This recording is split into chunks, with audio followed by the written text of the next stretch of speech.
Hello everyone. In this session, we are going to discuss about the remaining part of appendicular skeleton. Last session, we discussed about forelimbs, that is, the bones present in your hands. In this session, we are going to discuss about hind limbs, that is, the bone present in your legs. Forelimbs and hind limbs are said to have same number of bones, that is, each hand or each leg is said to have 30 bones, right? And hence in total forelimbs has 60 bones. Same way hind limbs in total, both the legs in total will have 60 bones. So let's see what is the distribution of this 30 bones and what are the names of the bones present in your leg region. Consider from here, okay? The upper leg consists of only one single bone, which is said to be the femur. Okay, like there was one single bone in the forelimb, upper arm, it was humerus. Here you have one single long thigh bone, which is known as femur. It is said to be the longest and the strongest bone in your body. Okay, it is said to be the longest and the strongest bone in your body, that is femur.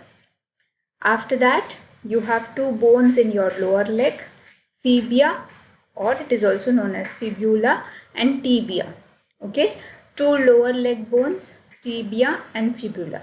Tibia is thicker. Please remember which is thick. One is thick, one is thin.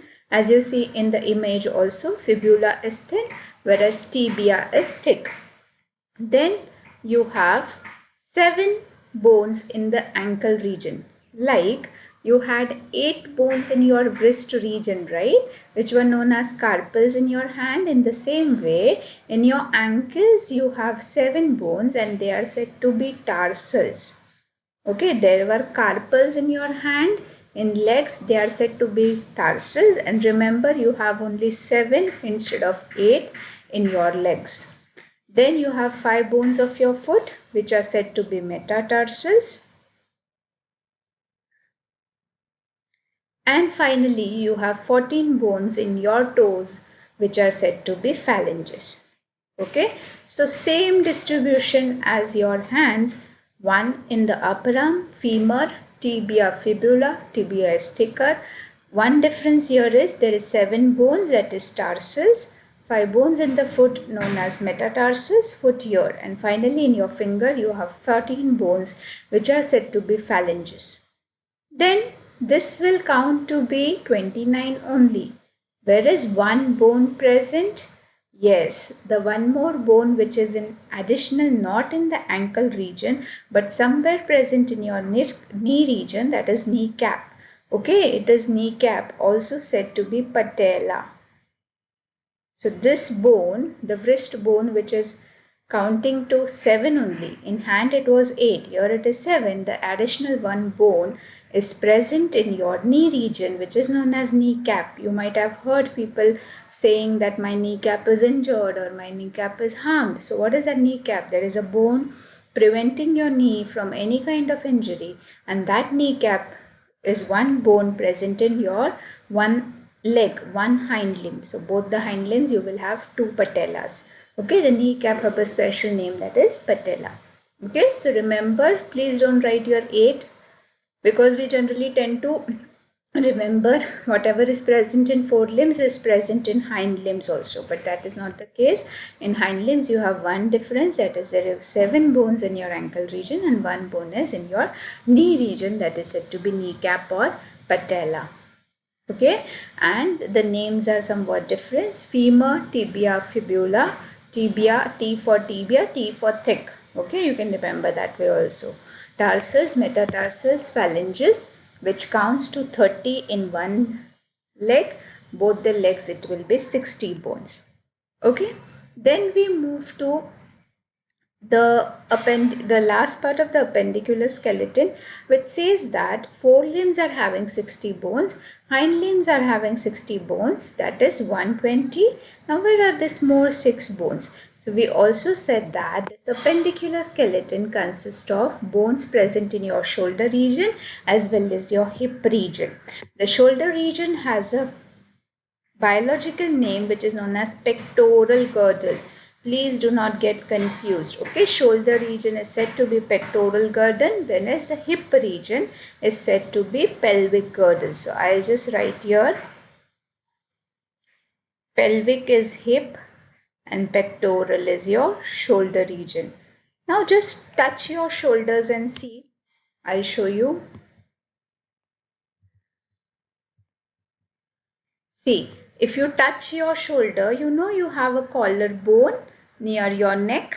That collarbone is said to be clavicle. Okay, the collarbone is said to be clavicle. If you touch your neck, you will see two collarbones.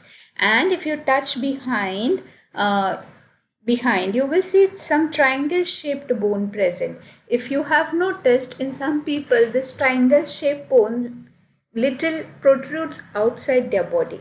So that triangle shaped bone which is present at your back in your shoulder region is said to be scapula. So you have two scapula, two clavicle. Clavicle is basically collarbones. You can touch and see, you will feel the collarbones. And if you touch your back at the shoulder region, you will see scapula also. So 2 and 2 constitutes 4. So in the pectoral girdle, you have 4 bones. And when you talk about pelvic girdle, it is said that the pelvic girdle has 2 bones, or the hip region has 2 bones. These 2 bones, 2 hip bones, are further divided into 3 parts. Okay, please remember the 2 hip bones are further divided into 3 parts. First is ilium, then you have ischium, and last you have pubis. Okay, there are 1 bone in the left, 1 bone in the right, which connects to your legs, and each of this bone are divided into 3 parts. You have ilium, ischium, and pubis. Okay, so these 2 hip bones with the 4 shoulder bones together will make 126 bones of your appendicular skeleton. So appendicular skeleton consists of hands, legs, shoulder and hip region. Okay, you have to remember the numbers. Then moving to axial skeleton, let's see how axial skeleton consists of 80 bones. It is said that skull consists of 22, 8 in the cranium, 14 facial bones, ribs 24. Now some might be confused how this 24 comes here, but it is said that in your chest region you have 12 pairs of ribs. Okay, please take a note of this. Pair means always double. You have one on the right, one on the left, and hence 12 plus 12 will contribute to 24 bones in your ribs. So rib cage consists of 24 bones, or you can say 12 pairs. So sometimes in MCQ such questions are asked to confuse the student. So if you see 12 pairs, you have to click 12 pairs. If you see 24, then you have to click 24. Only 12 will be wrong, only 24 will be right, but 24 pairs will be wrong. Okay, so please take a note of this. Spine 33 bones, which constitutes to 79, and 1 bone in your thoracic cavity, in your chest region, that is sternum, to which the ribs are attached. All this constitute to 80 bones. So this is the total distribution of your skeletal system. If you have any doubt, you can write in the comment section. I will try to answer them to the best of my knowledge. Also, if you do like my videos, please subscribe my channel and click on the like button. Thank you so much.